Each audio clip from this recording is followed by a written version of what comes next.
আসসালামু আলাইকুম। আপনারা কেমন আছেন? আশা করি সবাই ভালো আছেন। আমি এই মুহূর্তে একটি তিলের জমিতে এসে উপস্থিত হয়েছি।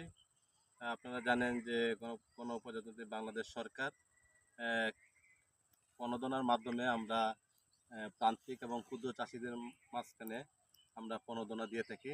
তো তারই এই প্রণোদনার একটি ফসল বিনাতির চার আমরা উপজেলা কৃষি অফিস মুরাদনগর থেকে বিনাতির চার আমরা দিয়েছি আমাদের এই কৃষক মোহাম্মদ কবির হোসেন ভাই। ওই ভাইকে আমরা দিয়েছি। উনি খুব যত্ন সহকারে পরিচর্যা করে তিলের মোটামুটি এ পর্যায়ে নিয়ে আসছে। তো ভাইকে আমরা ধন্যবাদ জানাই। আপনারা জানেন তিল বাংলাদেশের একটি তেল জাতীয় ফসল। তেল জাতীয় ফসলে অনেকটাই তিলে ঘাটতি চাহিদা পূরণ করে। তো ইতিমধ্যেই দেখতেছেন যে জমিতে অসংখ্য ফুল ফুটেছে। আশা করি যদি এরকম আবহাওয়া সুন্দর ভালো থাকে আমরা এখান থেকে ভালো একটা ফল পাওয়ার আশা করছি।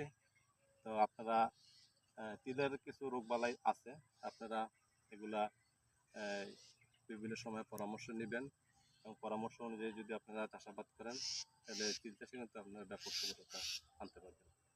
তো সবাইকে ধন্যবাদ জানিয়ে আমি এখানেই শেষ করছি। ধন্যবাদ সবাইকে। আসসালামু আলাইকুম।